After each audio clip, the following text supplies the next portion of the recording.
Hey everyone, welcome to another episode of Taiwan On Podcast presented by Strike King, Lou's Fishing, and Hannay's Marine. Our guest tonight is B.A.S.S Pro, Bill Lowen. Bill, welcome to Taiwan On Podcast.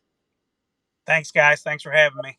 Absolutely. So tonight, Bill, we're going to talk with you a little bit about flipping and pitching tubes. But before we do that, you guys are, what, 3/4 of the way into your Elite Series season so far, about?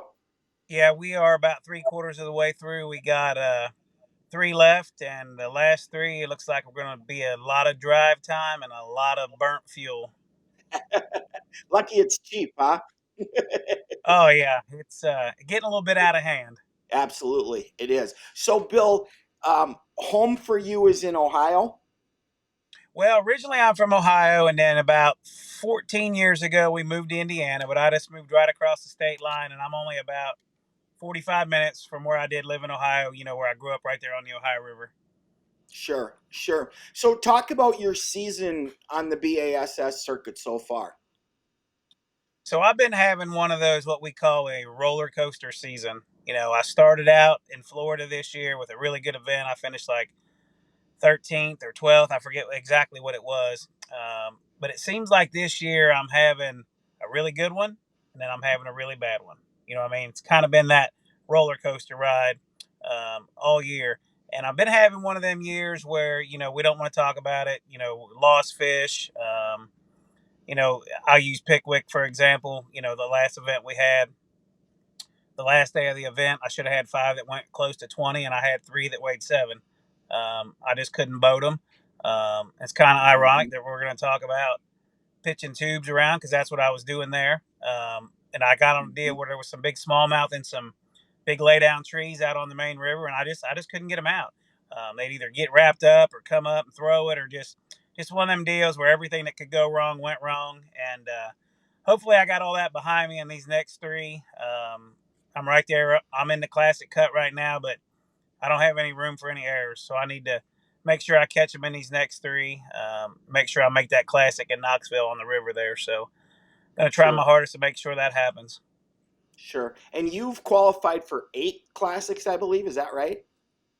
So I have qualified for 11 11. classics. Wow. Okay. Yep. Yes, Yep. sir. So you're used And to I doing think classic. I've been 15 years full time, and I think I've missed 4 classics, something like that. So, been a pretty good streak. Absolutely. That's great. That's great. So, Bill, tell us about your career and, where you started and how you got to being an Elite Series Pro and being an 11-time Classic qualifier. So, I think I started like all of us as fishermen did. My dad was a tournament fisherman when I was growing up. When I was 7, 8, 9 years old, and he'd leave on the weekends and go do tournaments, and I'd get to go practice with him every once in a while. So he kind of got it in my blood, or got my love for it. And then when I got a little older, 15, 16, 17, he kind of started to slack out of it, and I just kind of jumped in with both feet. And I did everything that I could possibly do, federations and local stuff, and trying to work my way up through the ranks with the Everstarts and the BFLs and things like that. And then, I had a really good friend that died, and I don't know if you guys know the story or not, but long story short, we were in the same bass club together. It was his and my dream boat to fish the Bassmaster Classic, and he died at a really young age, and his parents basically give me my shot to chase my dream. Wow. Um, they helped me with my entry fees to fish the opens and the ever starts, trying to qualify for one of the tours. And when the year that I did qualify for the tour, I qualified for the FLW tour and the Bassmaster Elite tour. Um, so it was kind of a decision. Hey, what are we going to do? But wasn't really a hard decision. Like I said, our dream was always to fish the Bassmaster Classic.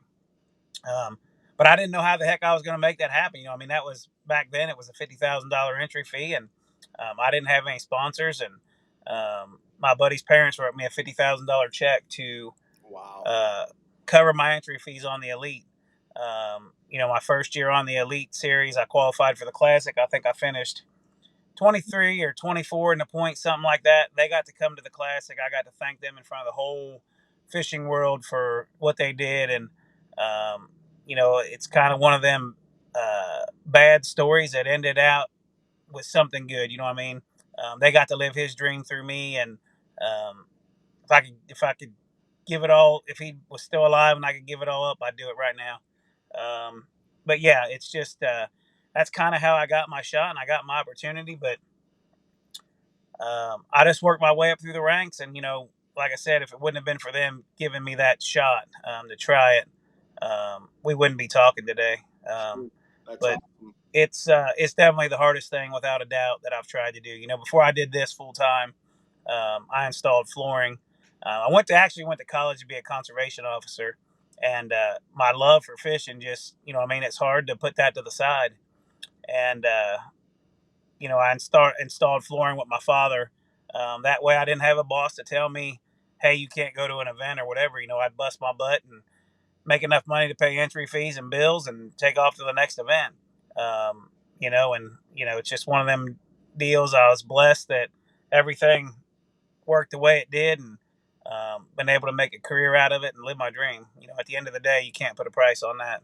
Absolutely. That's a cool story. That's a great story. Are you still in contact with his parents? Oh yeah, yep, for sure. They used to live in Indiana, and now they moved to Salt Lake City. Okay. Um, so we don't get as much contact as we used to, but yeah, for sure. That's cool. That's awesome. That's awesome. So, Bill, let's switch gears and talk about one of your fishing strengths. I believe is fishing a tube. And let's start out. You talked about smallmouth in your last tournament. Tell us about that pattern and what you were doing. So just to kind of give you a little history on why I love a tube so much, right here where I grew up at on the Ohio River, um, to me it's the toughest place in the country to fish. On a good time in the spring when they're up and they're really biting, it'll take 10 or 12 pounds to win. Like Wow. right now it'll take 8 to 9 pounds to win an event. 6 pounds will probably get you paid. So it's really tough. And I learned years and years and years ago that a tube, whether that be a 3 inch or a 4 inch or whatever that may be, with its darting erratic action, you could trigger bites that you couldn't do with any other kind of bait. So I learned how to fish that bait years and years ago, and I'm talking 30 years ago. So I don't want to say I perfected it, but I feel like I'll tell you how much confidence I have in the tube. If they told me I had one bait to use the rest of my career and I could use nothing else, that's what it would be. Mm, wow. Wow. So, You know, go ahead. no, right, go ahead. So, smallmouth, largemouth. Um, talk about smallmouth first of all, and the tube. So, so the beauty of the tube is it'll catch all three species. It'll catch a spot, it'll catch a largemouth, it'll catch a smallmouth. And that you have endless rigging options. You know what I mean? You could put a Strike King tube head in it, and fish it with an exposed hook, offshore, smallmouth, rock piles, snap it around. There's so many things you could do with it. If you didn't want to put a tube in it or a tube head in it, you could Texas rig it, which is my favorite way to fish it. In this area right here, there's a deal they call the stupid tube, which I'm not a big fan of that technique because I feel like I lose a lot of fish on it. Um, you can rig it weightless. You can throw it over top of moss, twitch it through grass like a fluke style bait or a minnow type bait. It just has a lot of options you can do with it. But like I said, one of my favorite ways is to flip that. I really like a tube that I can put a 4 or 5 odd EWG hook in it. A big hook. Um, and our 4.5 inch flipping tube, our Denny Broward flipping tube, um, fits the bill for that perfectly. I'm a big fan of a 4 inch tube, so I may cut a half inch off of that tube just to get me a little smaller profile. Okay. And I see a lot of guys that when they're Texas rigging, they peg their weight to their tube. I don't ever peg my weight to my tube. Okay. And the reason for that is I want that tube to be erratic and dart as much as possible. So if that weight is pegged to that tube, when you snap it up off the bottom, the weight's going to stay connected with the bait and it's going to fall straight back to the bottom. It may glide off to the left or right just a little bit, but not very much. Okay, so when you don't peg that weight and you snap that tube off the bottom, the weight will actually separate from the tube, sometimes 4 or 5, maybe 6 inches. Okay, so when that weight starts to fall back down again, it has a section of 3 to 6 inches of slack line there that tube will just dart and do things that it typically wouldn't do. And when you're flipping laydowns or brush piles or whatever that may be, and you get that little snap deal down and you can get that tube to dart, I feel like you trigger reaction bites that you typically wouldn't get with a traditional pitching bait. I always compare it to almost like banging a square bill through the cover. When you can make that bait do things that it shouldn't be doing, you can get bites that nobody else can get. And that's exactly how I was getting them smallmouth bites at Pickwick. Pitching lay down trees that had current on them. I caught a tremendous amount of largemouth just on that last day. I just couldn't keep a hook in them. Some days you can't do anything wrong, and some days you can't do anything right. And I had one of those days. Mm-hmm. Mm-hmm. So, talk, Bill, if you would, when you're flipping that tube, walk us through from the pitch or the flip until you're reeling that bait back. What are you doing? So I like a big flipping rod. I like a 7'6" custom speed stick. I like 17 to 20 pound. I use Cigar, and I use a high speed reel. A Team Lose Light, something in that 7.5 to 1 gear ratio. I'm really becoming a big fan of our new skipping and pitching reel, and that 8.5, I believe, gear ratio. Really becoming a big fan of that. One, just because you can make such clean pitches with it, and the other benefit is it doesn't hold a tremendous amount of line. I think as fishermen we waste a lot of line, Yep. and with that reel holding 40 yards, when it first came out and I seen that it held 40 yards of line, I said this isn't going to work. You can cast all that off. Well, I can make a really hard cast with that reel, and I can't cast the line off of it. So like I said, I'm becoming a really big fan of that. But traditionally, what I like to do when I pull up to a laydown, I like to start on the outside first and work my way into the heart of it, or to what I consider the sweet spot. Mm-hmm. Okay, and most guys like to pull right up to a tree and go right for the sweet spot initially, but my theory's always been if there's 10 fish in that tree, I want to try to catch all 10 of them. Okay.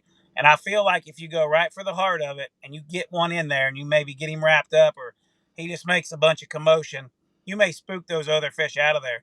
So I start hunting and pecking around on the outside limbs, and I try to get what I call the loose fish, the fish that are out there suspended maybe or loose.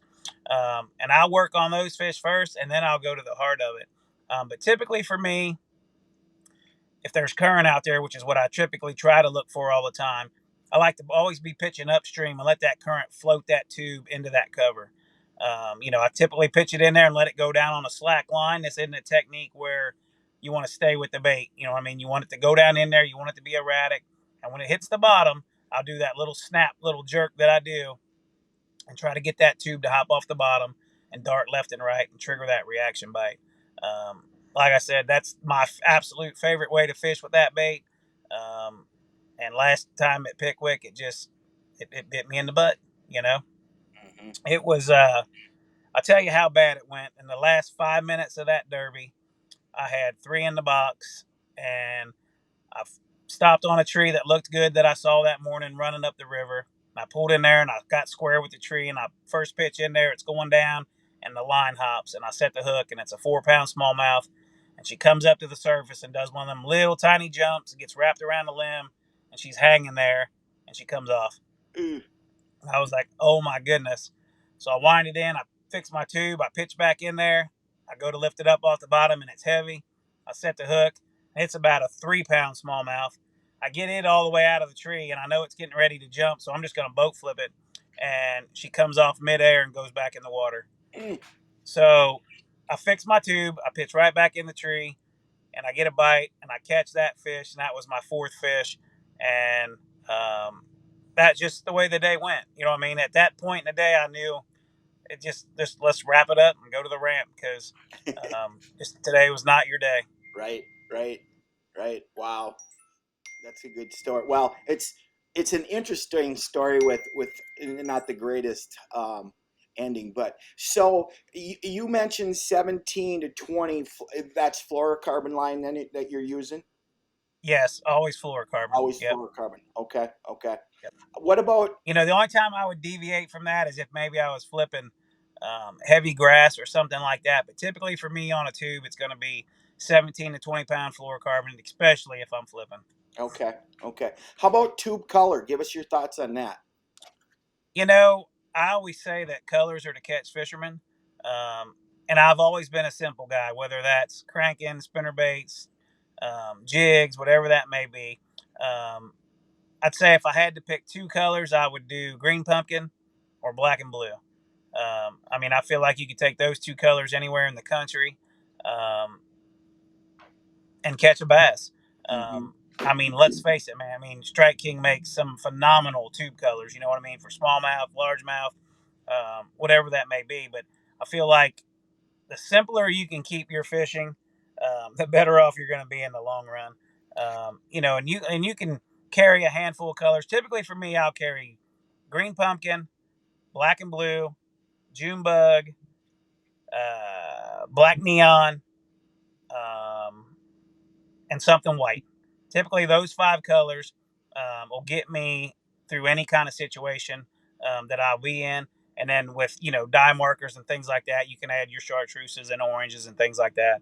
I mean, let's face it, we carry way too much stuff in our boat as it is. And for me, the simpler I can keep it, the better off I typically am. Sure, sure, absolutely. You talked about the flipping and pitching reel being your favorite, and you like the custom light. Did you say flipping stick, the 7.6? Yes. Uh huh.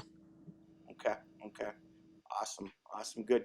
Okay, so how about if we're say fishing a rock reef for smallmouth?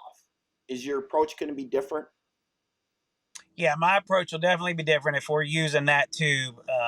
That'll probably be a situation where I put a lead head in it, like one of our Strike King tube jig heads. Typically a quarter, 5/16, something like that, depending on how deep I'm fishing. We're going to change gear and everything. Then I'm going to go with a spinning rod. The new Hyper Mag spinning reel is unbelievable. Um, we got a rod in our series, whether that be the custom speed stick or whatever that may be, is our tube special rod. Really a big fan of that rod. Typically for me, it's going to be a braid to fluorocarbon leader Okay, on the line. I like typically if I'm fishing a tube or a Ned rig or something that style. I like a 15-pound braid and an 8 or 10 pound fluorocarbon leader. Like I said, I use Cigar, but um, if I'm drop shotting, maybe I'll go down a little bit lighter. 10 pound and 8 pound. But for a tube or a Ned rig style bait, typically for me, it's going to be a 15-pound uh, braid and an 8 or 10 pound fluorocarbon leader. And I'm a big fan of a yellow colored braid. I like to be able to see it sure. and be able to tell what's going on. Yeah, But my presentation is typically probably going to be the same. I'm probably going to do them in little short hops and snaps and maybe rip it off the bottom, trying to trigger that reaction bite. I always say that fish are typically in a negative mood. They're only feeding about 10% of the time, and that other 90% of the time, they're just in that, negative, lethargic state, just sitting there. So I want to try to figure out how to trigger that reaction bite. sure. I feel like anytime you can do that, the better off you're going to be. And I always use this little deal to kind of describe it to people. I always say, like, you go in and you eat dinner and you're stuffed, man. You just had a big steak and a baked potato and a salad, and you're laying on the couch and you're not wanting to do anything. You're just being lazy. And I feel like that's the same thing that a bass does after he gets done feeding. Well, then all of a sudden, here comes your wife and she throws a piece of apple pie in your lap. There's a pretty good chance you're going to eat it. You know what I Yep, mean? So I look at a bass the same way. Even though he's full and maybe he's not wanting to eat, if you can make him bite and trigger that reaction out of him simply by doing something different with your bait, I just feel like, and I don't feel like, I know that it gives you more bites throughout the year. Sure. Are you still using that bigger tube, or are you scaling down in that situation? So in that situation, I'll scale down to our 3.5, our pro model tube or our Yeah. coffee tube. And I'm a really big fan of our bitsy tube or our smaller tube. I'm a Mhm. big fan of drop shot in that bait, which a lot of guys don't even take that into consideration. You just take that little tube and you nose hook it. And it just gives you a different presentation. It gets that bait up off the bottom, gets it in the fish's face. It's just something different that they don't see a lot. So I don't go anywhere in the country when I'm smallmouth fishing that I don't have them little tubes that I can drop shot. Um, Typically, like I said, I'll go with that 3.5 inch model. But I don't go anywhere in the country smallmouth fishing without those two size tubes. Okay. How about color? Does your color selection vary if it's a strictly smallmouth situation? Typically it's a green pumpkin deal, and like I said before, we make so many colors. That fit the bill, Goby-licious and things like that match the gobies. And I'm a big fan when there's a lot of gobies of darker colors, like the darker melons and the green pumpkins and like I said, that Goby-licious is really good. A lot of colors that have a lot of flake in them, silver, gold, golden purple, things like that, to me are all really good. And we have all those colors. If you're a smallmouth fisherman, we got a tube color that you're probably going to catch one on. Absolutely. Absolutely. One thing, Bill, I didn't ask you about that I should have, and we were talking about um, pitching the bigger tube, the 4.5 inch tube, and the laydowns in that situation, the Texas rig. Talk about sinker weight. How heavy are you typically rigging? So typically for me, my favorite size weight is a 1/4 ounce. It just, to me, you have the right. I always say resistance because I want to be able to know what that bait's doing. If you go too light, I always feel like you lose the bait. Like you kind of don't know what it's doing. So to me, a 1/4 ounce would fit the bill for me 99.9% of the time. The only time that I will change from that is, let's say I'm fishing really shallow and it's really silty, or maybe there's a lot of muck or slime on the bottom. Then I'll go with like a 3/16 so it doesn't drive itself down into that stuff. Okay. On the opposite end of that, like if there's a tremendous amount of wind or a tremendous amount of current, I may bump up to a 5/16 just to be able to keep contact with that bait. But typically, like I said, for me, 99.9% of the time, it's a 1/4 ounce. Okay, good stuff. So, Bill, let's switch gears a little bit. Um, and correct me if I'm wrong, but you had your first Elite Series win in 2021, correct? Yes, sir. Walk us through that tournament. How'd you find the fish? Give us a blow by blow account as best you can. So that tournament was really unique in that when we started practice, the lake was, I think, 6 or 8 foot below summer pool. And that was I seen things on. Was that Pickwick? Yes, it was. So I Okay. seen things at Pickwick that I'd never seen before. Some places I couldn't believe that I'd been running through there in the past. So we had a big giant thunderstorms come in and big heavy rains, and the lake went from 6 or 8 foot below summer pool to 6 foot above summer pool, Wow. like in 2 days. And they actually postponed the event for, I want to say, 3 days or something. There was actually talk of them canceling the event, and I was one of the guys when they asked me that said, "Hey, we should probably consider canceling this. It's pretty bad out."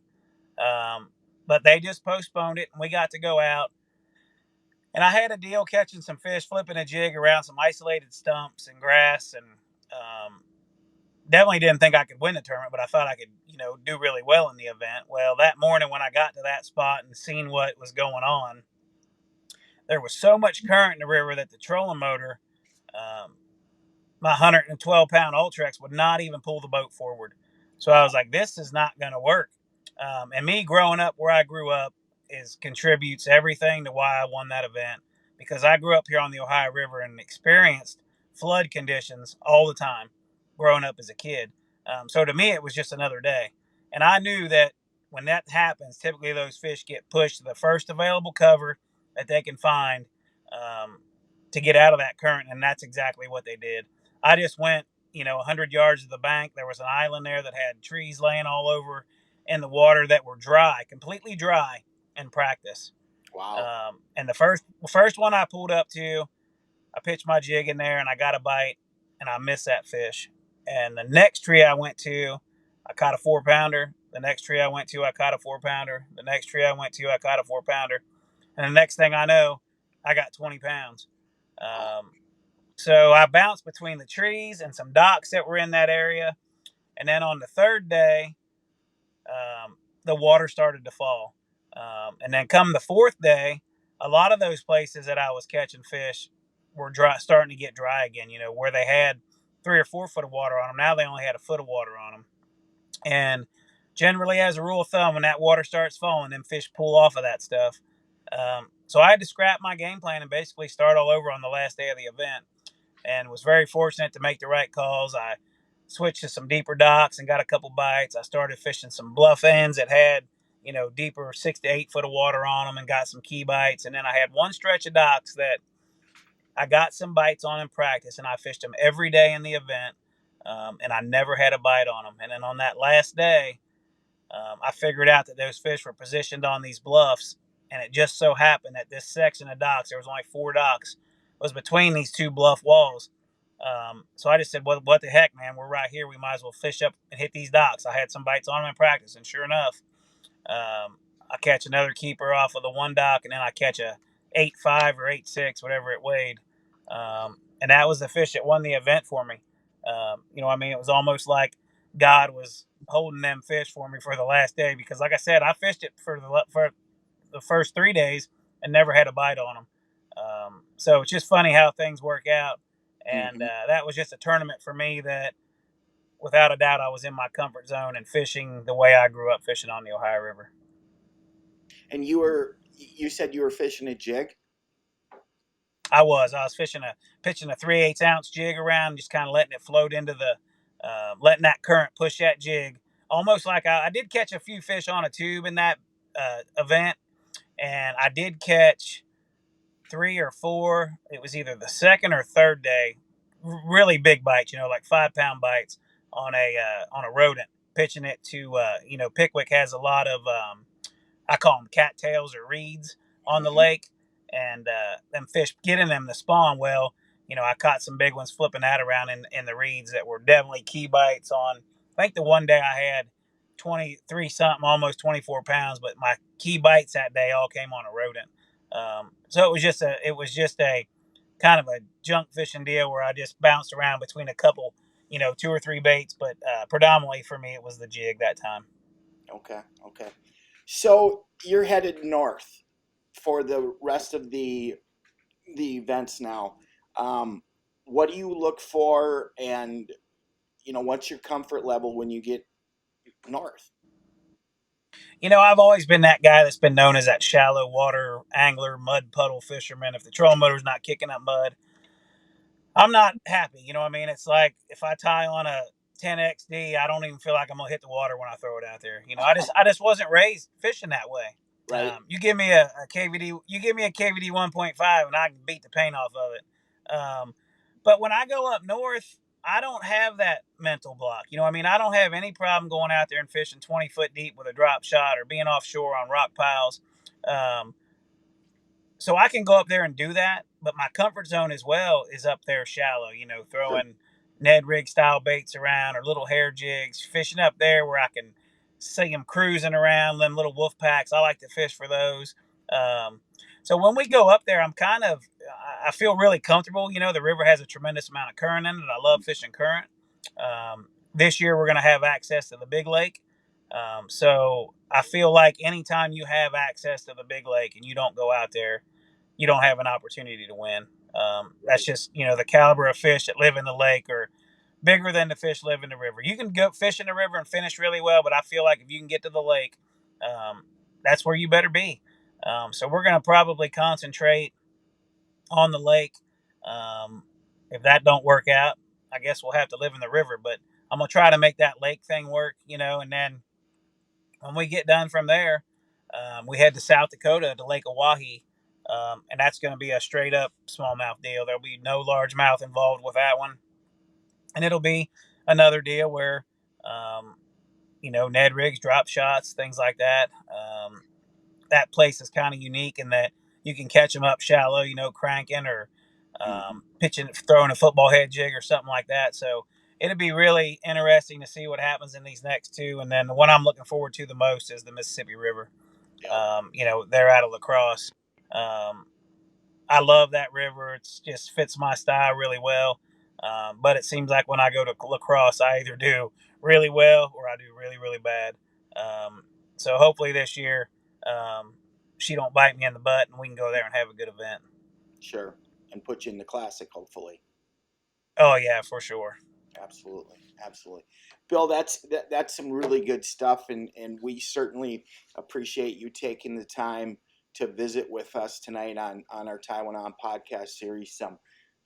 Some great stuff on not only your um, rigging, jig size, weight size, color, all that, but also how you fish the tube and the retrieve and all that. And we appreciate you taking the time to spend with us tonight and sharing your knowledge and your insight. And we wish you all the best in those last three tournaments and, um, seeing the classic next year again, hopefully.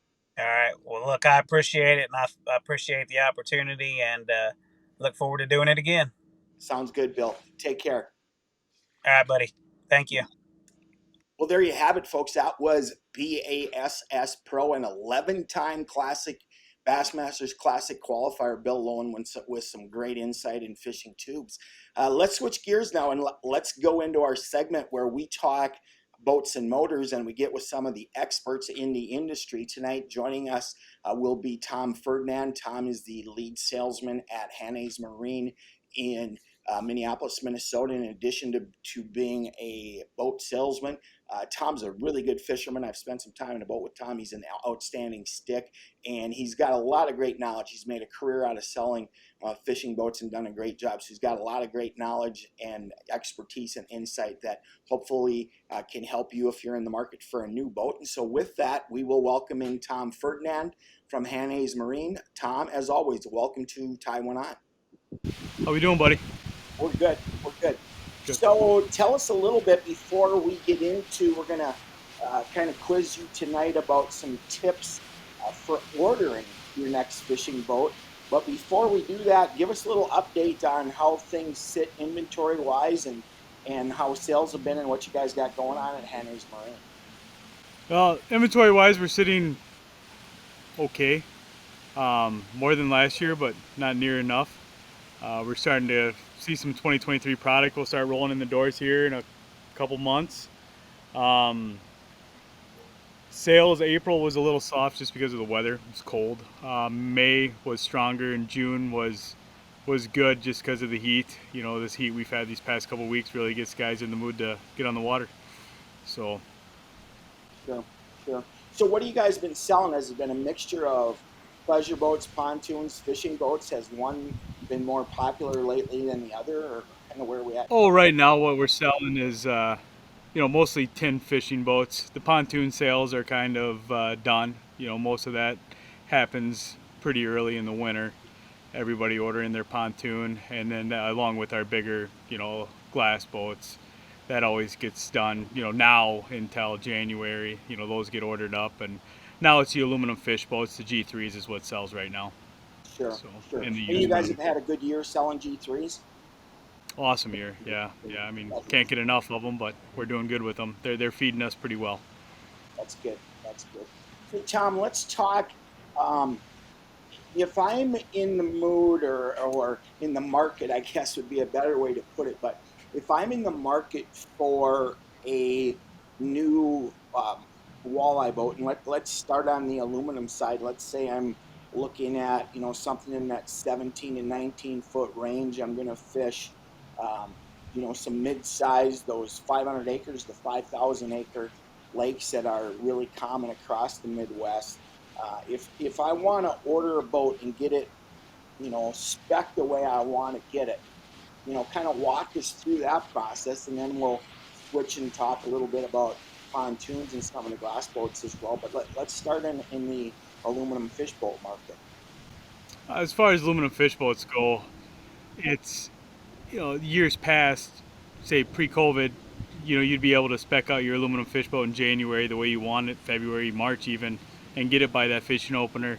But now we're telling consumers, if you want a boat the way that you want your boat, if you want it specced out with certain colors, certain motors, certain seat options, certain electronics packages, there's no time like the present to do it. We always used to wait for boat shows and boat show rebates, but unfortunately, those are probably a thing of the past. So now there's not a reason to wait. 2023 pricing is out and available, so guys can call up now and price your new rig out for 2023. How it goes is we'd love to have every boat in the showroom so customers can come take a look, and we will have that come October. So if you do, or September maybe, you come in and you look at the difference between the AV17 and the 1750 and the 1850 and the AV19, and you can kind of decide if you want the deeper boat, the little shallower of a deep V, what fits you and your family's needs, and then we can order it up for you before that January rush. How how specific can I get in terms of if I order early enough?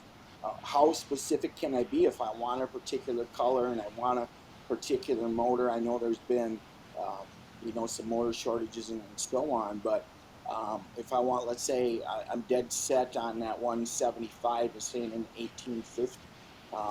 Walk us through that a little bit. Right now, Yamaha and G3 together, we've been able to get motors. That's the beauty of G3 being a Yamaha boat brand. Um, the V6 the V6 platform is still a little tough, even though it's a G3 is owned by Yamaha. It's still a hard platform to get. But any other motor wise you're looking at through G3, we've been pretty solid, and we will continue to be that way. So getting anything you want right now, we're good on. So, and I could say that the one thing that we're going to run into is the new word in the industry is allocations. How many we're going to get. So if you want a certain model, and they're only giving me X amount of models, that's where we run into problems. Like our biggest issue now, not necessarily in the DV lineup and in the Mod V lineup, on jet boats. Jet boats are getting real popular here in Minnesota, especially around the Twin Cities area, where people are fishing that upper St. Croix, going after smallies and walleyes up in the shallow water. And we're only going to get a half a dozen jet boats this year because of the pump shortage. So if somebody wants one of those, we'll probably be sold out of those before January hits. Sure, sure. So I guess from that perspective, the earlier the better. Correct? If I get that order in, the earlier the better. Increases my chances of getting what I want. And what can we look at a delivery date? Let's say someone gets one ordered in July or August. What are we looking at a delivery date? Uh, that's up to the consumer. If they want it in January, I can get it for them in January. But if they want it in April, well, I can get it in February, hold on to it for 2 months for them, and then get it ready for them in April. That's not going to bother us at all. We can hold on to it for them over the winter time, to make sure by middle of March when they want it for that river fishing, we can have it for them. Right. And if someone orders early, do they ensure? I mean, like you said, you only have allocations of so many of the different models. But if you have that model allocated, can I get the color scheme that I want? I mean, can you change those as the order works its way through the system? How does that work? Yep, I can change them up until I get a build date on them.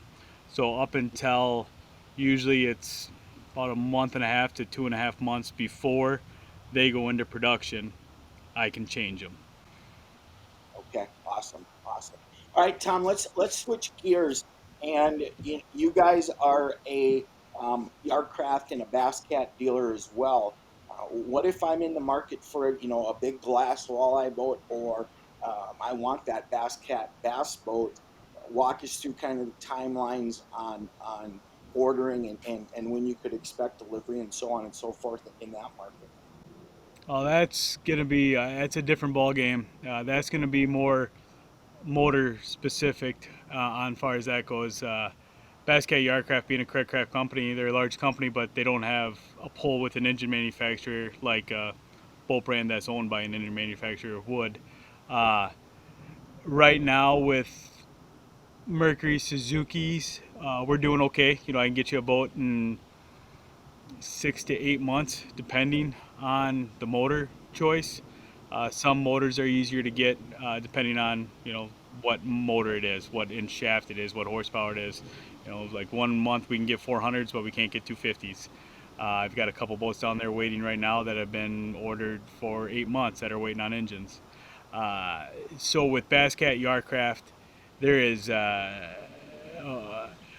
week from now it might be a week too late. You know, a month from now might be just perfect. We don't know. It's a that's a it's an ever changing, ever changing product to try to keep your hands on. Uh, we have 2023 pricing, on that right now. We just got it last week, so we are pricing 2023 product. I can tell you if somebody would order a 209, 219 from us, 186 from us, 2095 from us, uh, we should be good by February, as long as it's not with the Yamaha outboard. If it's got a Yamaha on outboard, I'm just asking for patience because it might be, this time next year before we'd see one of those. So, Right, right. Bass Cat, on the other hand, you got to be. We're not going to get too many of those. So if you want a Bass Cat from Hanna's or from any dealership, you better jump quickly. Absolutely. What about colors, Tom? When a person goes, typically in the aluminum boat market, a manufacturer, whether it be G3 or someone else, might offer two, three, four color schemes in a particular model. When you get into some of these bigger glass boats, you have some more options in terms of color choices. Talk about that a little bit, if you would. That's a beauty about the glass market, the Bass Cat Yardcraft. It's your boat is kind of your signature. There's not. I haven't sold two of the same. Every one of them is different from your seat colors. If you want a certain sea deck, on a Yardcraft, you have one, two, three, four, five, six different gel coat, places to choose your uh, choice of color on, and 60 different, colors to choose from in those six places. So usually people have the boat, the motor, the electronics picked out before they have their colors picked out on those. So Sure. so it's a fun process, but it can be a tiring process at the same time. Yeah, 60 color choices at six different spots on the boat. That's cool. Yeah, there's more on cats. So Yep, sure, sure. Tom, last thing, I guess, in terms of ordering. So we've talked about the aluminum boat, the bigger glass fish boats. How about in terms of specing out a new pontoon? How's that process? And if someone wanted a new pontoon for next year, if they ordered now, would they get it? Where are you at in that market? yeah, pontoons we're sitting a little bit in a better spot, I'd say. We we know what we're getting for pontoons for 2023, but with uh, with Crest, our we have Crest and Suncatcher. Suncatcher we're not getting near as what we would like, but with Crest we're getting they're stepping up to the plate and getting us boats. Just on the higher end Crests, they're going to be harder to get because of some of the fiberglass that goes into the Caribbeans and the Continentals and the Savannahs. That's going to be a tough product to get again this year. But on our LXs and our DLXs and our Platinums, we're sitting pretty good. I'd say, if you order a boat for us by February in one of those, you'll be able to get what you want, as long as you're not trying to do twin 300s. If anybody's looking to do, like a big one like that with twin threes or whatever, then we should probably order it soon. So, Sure, sure. Last thing, and then Tom. those, go ahead. No, go ahead. And with those, it's once again, our show floor is a little bare when it comes to those. But I think by September we'll have hopefully 10 or 12 of them on the floor, so people can start ordering for 2023. By September, October, I hope to have a showroom full of boats, so people can actually see, and pre-order for next year. So they can see the product or kind of order off what's on the showroom floor. Right, right. Sure, sure. All right, Tom, last thing. I know another challenge in the industry right now is in the electronic side, both in trolling motors, depth finders, or, if I'm ordering a new boat, let's say for 2023, and I place an order now, can I get the electronics that I want, or is it kind of still up in the air? Where's that process? I'm telling all my customers I'm not promising electronics. Electronics are really tough to get. What we're doing is kind of ordering them from the bolt manufacturers, ordering them from ourselves, Hanna's as a distributor, and then I'm telling the consumer, to keep their eye out and buy them if they find them. That way we have, 3 different avenues out there to try to find trolling motors, our depth finders. There's some product that's a little bit readily available, but some product is really tough to get. Anybody that's looking for, the Humminbird 9s and 10s and the Alteras and the Link products, those are really tough right now. And I don't know when the future is going to get any brighter on that side of life. So, but Humminbird is partnering with G3 this year, so I'm hoping to see some Helix 9s and some Trovas and Alteras coming from G3 for 2023. So the thought there, or the goal there, is that the consumer will be able to order the G3 pre-rigged with the Humminbird Minn Kota setups. Yeah, and if that's what they choose, but once again, if they don't want it, that's fine. We don't you don't have to buy. That's the beauty about Hanna's.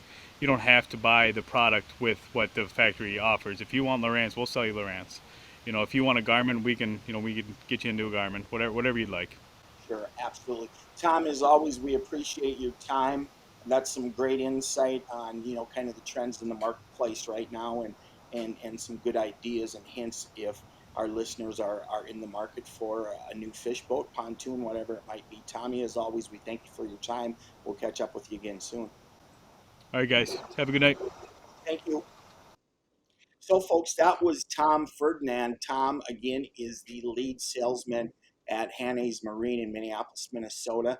Hanna's is a G3 boat dealer. They are the largest G3 boat dealer in the Midwest, and they also, of course, handle Crest pontoons, Suncatcher pontoons, and then the Arcraft and the Bass Cat fish boats as well. So, we're going to move right along here, and we're going to welcome in our next guest. He comes to us from Alexandria, Minnesota, and he is one of the managers at Christofferson's Bait in Alexandria, Minnesota. He's Shane Gazelle. Shane, welcome to Taiwan On. Hey, how we doing?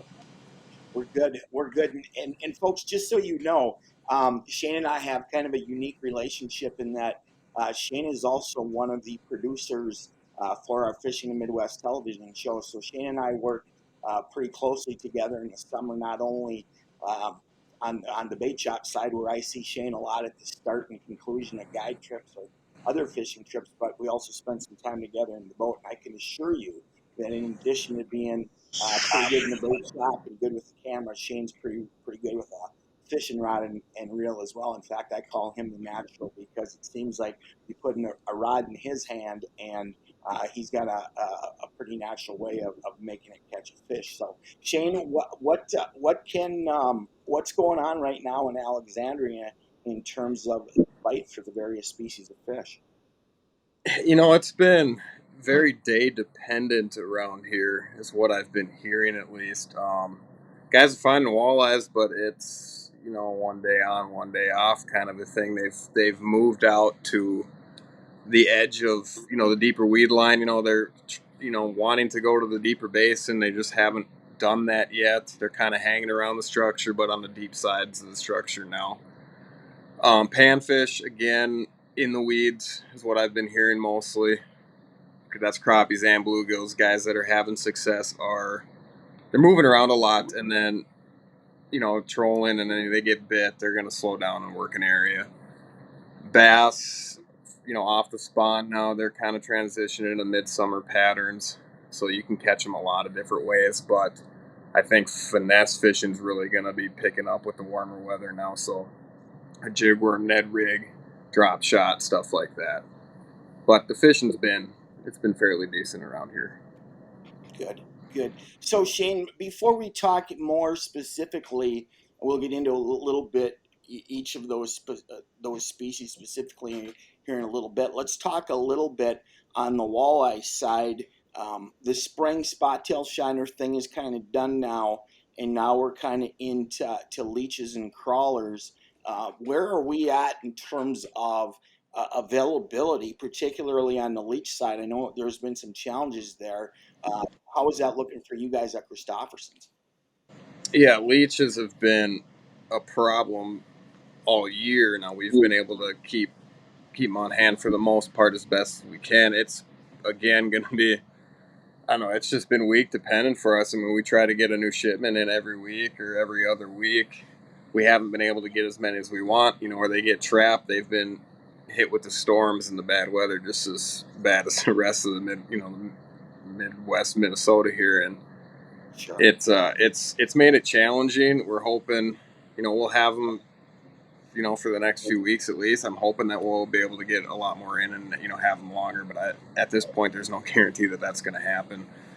Right. So we could see an early season for the leeches, meaning that we run out a lot sooner than a normal year. Hmm. And that's because of the weather. Yeah, we had such a late summer, late spring. Took forever for the water temps to warm up, and then the way leeches trap is they need some stable weather for a few days. But when we get hit with these storms, then they don't trap good for 3, 4, 5 days, even a week.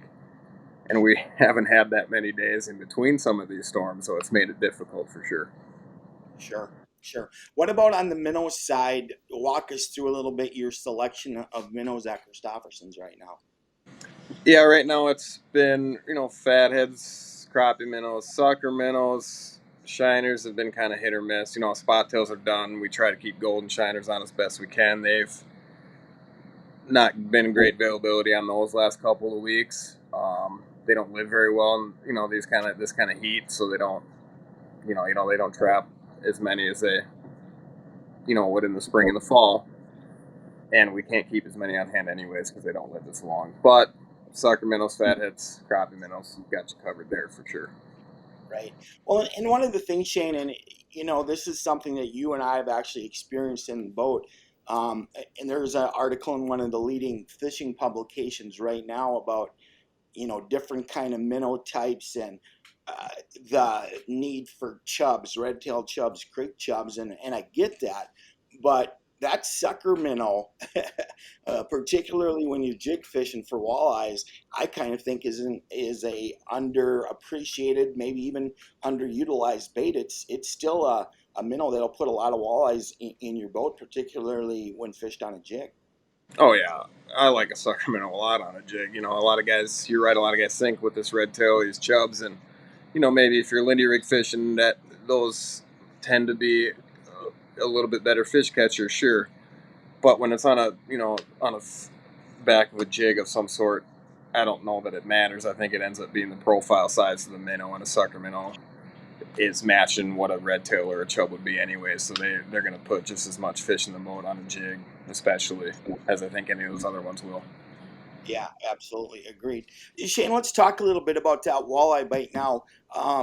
You talked about those fish sliding now, and I'm seeing the same thing. I've actually done a couple guide trips in the last week, and you talked about the inconsistency. And we had one day where we got one fish on a particular lake. The next day we went back and tried the same area and ended up with a 3-person limit. So it's been kind of day to day, but as those fish are out on those edges of structure and starting to transition into the basin, what kind of presentation should guys be using to try to target those fish? Personally, and I know you'll agree with me here, is a bottom bouncer and a crawler is a fantastic way not only to cover ground to find them, but to get bites. I mean, they just flat out get bit, whether that be a slow death rig, a spinner, the smile blade kind of a rig, any of that. Trolled at a mile and a half, even up to 2 miles an hour, off the edge of these, structure areas, points, deep steeple edges, whatever it may be. Cruise along, you're going to get bit, and you're going to be able to find them that way. And that's, for the next 3-4 weeks, I think that's going to be the most effective way to go about catching walleyes. Sure, sure. And then, of course, as some of the fish transition away from structure, it becomes a situation where a lead core trolling bite will kick in as well. Um, how are you guys at Christofferson's sitting in terms of crankbait selection? If I'm a walleye troller, do you have everything I need? Oh yeah, we're completely loaded up. I've got multiple different crankbaits to choose from, lead core line. I've got rods and reels, and then we've got the guys to answer any questions and get you set up as well. If you're a first timer getting into it, if you need a better setup or you just need the right kind of bait to put behind the lead core, we've got you covered there. Sure, absolutely. Shane, let's talk a little bit about rod and reel selection and Lose and Striking, of course, are the sponsors of our Taiwan On podcast series. And you guys have a really good selection of the Lose rods and reels. Walk us through a little bit, both on the walleye side and then on the bass side, what you have in terms of the Lose product. Yeah, so we carry quite a handful of the Lose rods and reels. On the walleye side of things, rods specifically, we got that custom speed stick walleye series rod they make. Great price point. I've got it in the spinning, that bottom bouncer rod that you and I both love. And then we've got their trolling rods, their lead core rods too, in different lengths for whatever you're looking to do. I've got a rod, for a walleye, reels too, spinning reels. We got a few different models there. Into the bass end of things, we have that KVD series rod, which is a really popular one, pretty price point friendly, and then that new signature series rod as well, in both spinning and bait casting. That's a really nice rod, and then that new XD crankbait rod has been a popular one so far this year. You guys are liking that one a lot. So I've got Sure, I've got a rod, for anything that you're looking to do, for sure. sure. And in addition to the Lose product, you've got them from all the major manufacturers as well, correct? Yeah, that's correct. We carry, products from all the leading manufacturers, for sure. Sure. Sure. So Shane, in the next couple weeks, as we slide into, true midsummer patterns, one of the great things about the Alexandria, Minnesota area is that if the walleyes get a little tougher, say on structure, we can slide to the basin. If that bite doesn't go, panfish, crappies, and bluegills on the weed line. The bass are going to get really set up in their summer spots and become pretty predictable as well. There's going to be a lot of really good fishing opportunities coming up in the Alexandria area, aren't there? Yeah, it's going to get good around here. One thing, with the boat traffic that we're going to have in the coming weeks, that can make it a little difficult. But I always tell guys, don't get discouraged if that happens, because it's going to turn around real quick after that. And even still, with the boat, recreation traffic, whatever it may be, you can still catch fish. Whatever you want to go. If the walleyes aren't going, you don't have to jump the lake to go catch a bass. You don't have to jump to a different lake to go catch a crappie. They've all got them, and they've all got them in numbers. So Right. whatever lake you're on, you're got a pretty good bet of getting bit. Yeah. I always tell people Alexandria multi-species galore. You name it, we got them. Yeah, exactly. Alrighty, Shane. As always, we appreciate your time, and we'll catch up with you again real soon. Thanks for Yeah, being you with us. bet. Sounds good. We'll see you next time. All right, sounds good. So, folks, that was Shane Gazelle. Shane again is the one of the managers at Christofferson's Bait in Alexandria, Minnesota. And Christofferson's is one of the premier independent retailers in the state of Minnesota and the entire upper Midwest.